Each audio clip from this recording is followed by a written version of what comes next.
Hi everyone! Good evening! I'm back! This is Sam Brusas and welcome back to my YouTube channel. Oh my gosh, this is it guys, pag-uusapan natin ngayon. Reaction natin sa dalawang reyna. Kung sino to at ano to, yan ang tatalakayin natin ngayon. But before anything else, hello Philippines and hello beautiful people, mabuhay! Kamusta kayong lahat? Sana lahat po kayo ay okay at safe ngayong araw na ito. At syempre, sa lahat naman ng mga bago nating subscribers dyan, hello po sa inyo lahat. Maraming salamat guys sa pag-subscribe ninyo. Syempre dito sa channel ko at saka syempre sa mga makasolid na makamamasam dyan na laging sumusuporta dito araw-araw, lagi-lagi. Maraming salamat guys sa inyong lahat. Syempre usapang reaction tayo ngayon. So eto nga, hindi na iiwasan talaga na magkaroon ng comparison sa dalawang reyna. Ang reyna ng Miss World at saka reyna ng Miss Universe. Kasi pareha sila nagkaroon ng interview sa CNN and then of course, doon na yung comparison sa kanilang dalawa ay talaga namang pinag-uusapan ngayon. Yung nanalo si Fatima Bush dito sa Miss Universe after 3 weeks, after a week, nagkaroon siya ng interview sa CNN na ngayon ay nasa 3 weeks na, 3 weeks ago. So ayun, nagkaroon siya ng interview at doon nakita natin kung ano nga ba ang nasa sa loob ni Fatima. So syempre, tinalakay doon yung experience niya sa walkout moment na naganap nga dito sa Miss Universe, yung pinaalis siya ni Mr. Nawat doon sa door, sa kanilang sashing ceremony. Tapos, ayun yung nag-walk out siya doon. And then, ayun daw yung naging strength niya. Kaya daw siya nanalo ng Miss Universe. And then, eto lang nakaraang araw, si Oppo Suchata naman, nagkaroon ng interview sa CNN din regarding naman sa New Year countdown, di ba?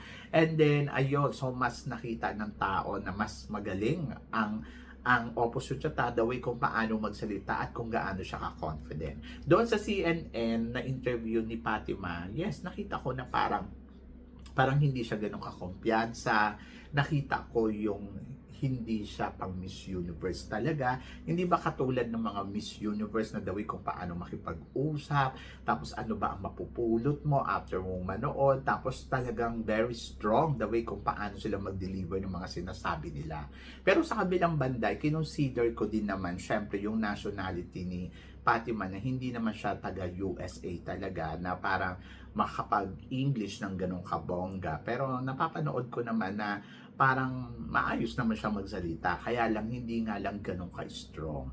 Tapos, yes, may mga Miss Universe din naman na hindi din ganun kabongga magsalita. Katulad ni Iris, di ba, ng Miss Universe 2016, hindi din siya ganun ka-alive kung paano siya mag-deliver na sinasabi niya. Pero, naging Miss Universe siya.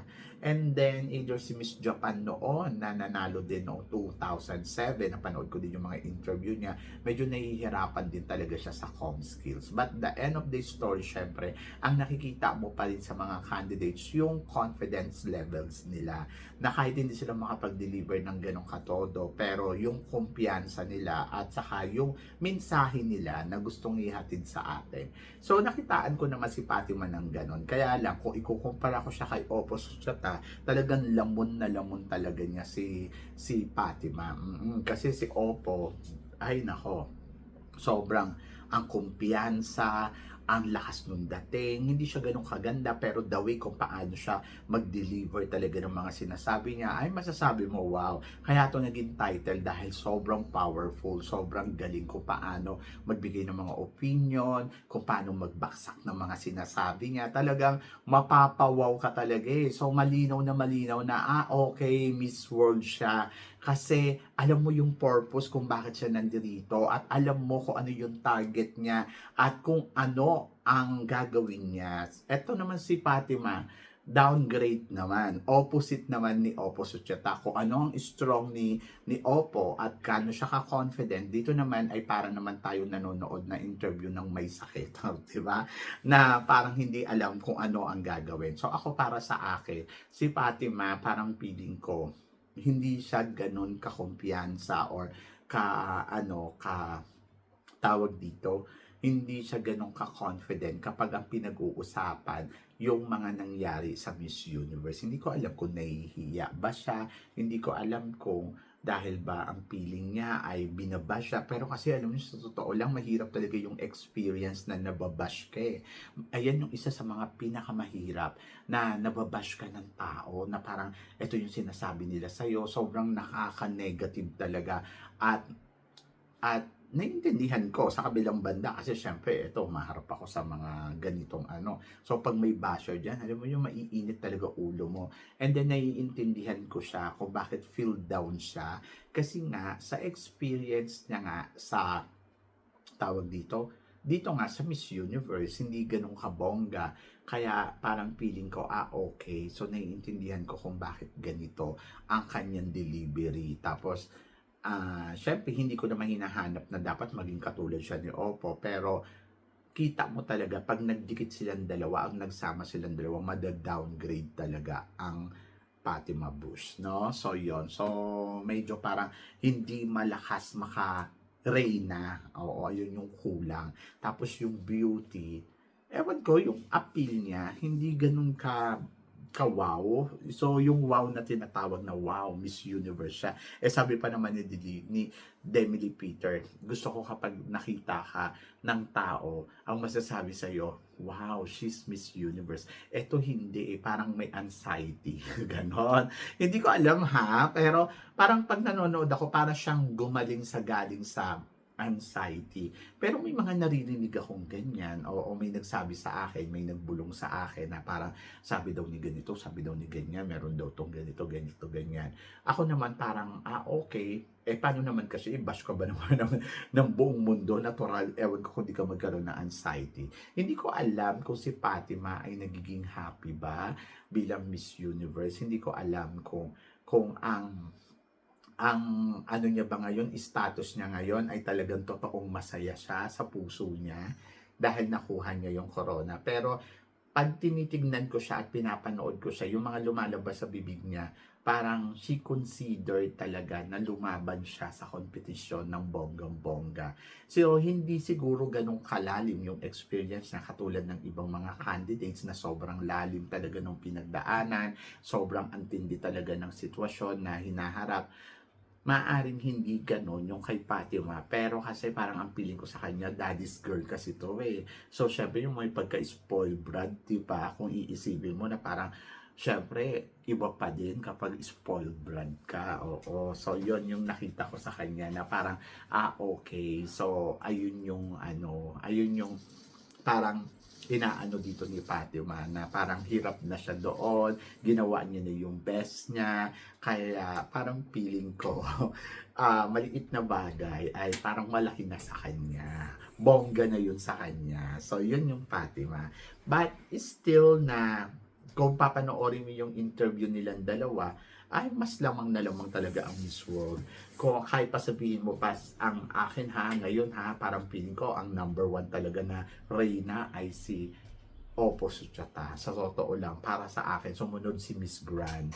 Kasi sila yung mga queens na very strong and powerful na kapag nagsalita sila, actually nga si Emma nga hindi pa ganun eh. Pero I think si Oppo, ay yes. Actually, 2 taon na ganito ang Miss Universe. Kasi di ba nung una, hirap din naman magsalita si Denmark ng bonggang-bongga. Yung parang katulad din ng kay tawag dito kay Fatima. Pero kasi si Denmark kasi, naiintindihan ko kung bakit siya Miss Universe. Malinaw sa akin na parang, okay, kasi naman, yung beauty naman kasi ni Denmark, talagang maganda naman, di ba?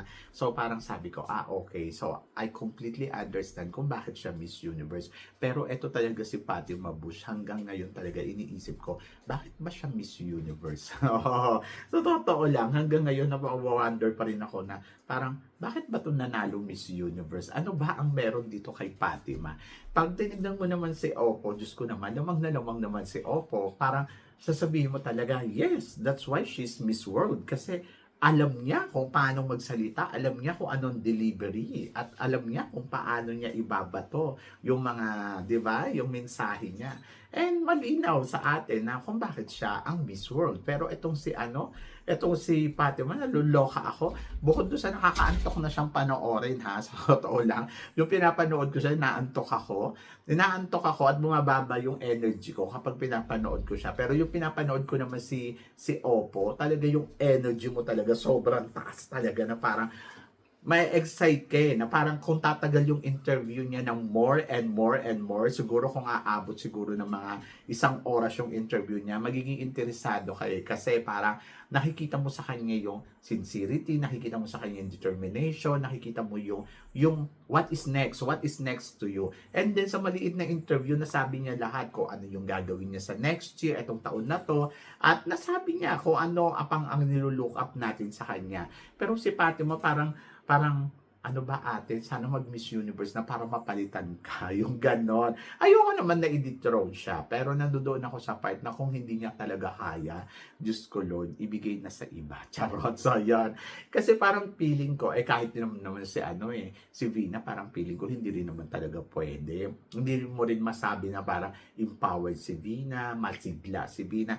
Kasi parang feeling ko, dito sa Miss Universe, sa totoo lang, at pinagpipilian lang talaga. Kung hindi si Atisa, si Kote sa top 5 ha. Kasi sila yung parang masigla magsalita at alam kung paano ang interview. Lalo na si Kote talaga, makikita mo talaga sa kanya yung literal na pang Miss Universe talaga, di ba? Pero yung the way kung paano, yung speaking com skills niya, yung speaking niya. Pero pagdating sa beauty, syempre kay Atisa ako, kaya parang feeling ko, sige perfect si Atisa for the Miss Universe. But yung the rest, parang, ayan, siguro si Venezuela, pwede din.